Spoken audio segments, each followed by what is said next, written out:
Bible passage for today is from the Gospel of St. Matthew chapter 9, verses 9 to 13, and I read it for you.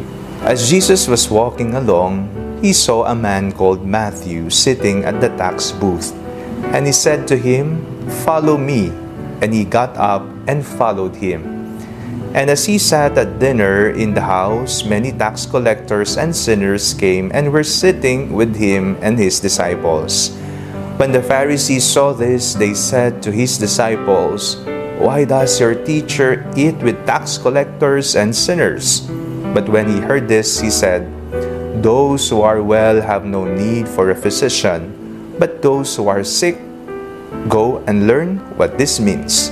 I desire mercy, not sacrifice, for I have come to call not the righteous, but sinners." May pag-asa pa.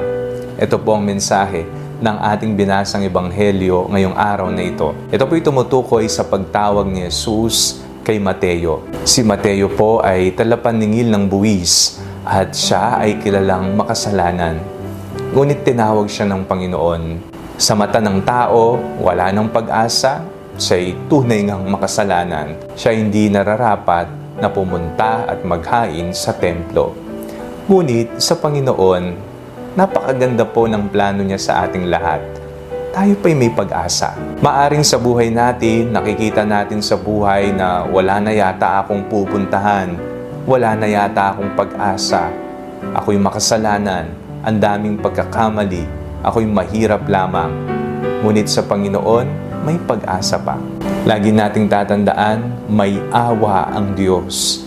Ito sana ang ating patuloy na uulit-ulitin sa ating buhay. May awa ang Diyos, may pag-asa pa ako.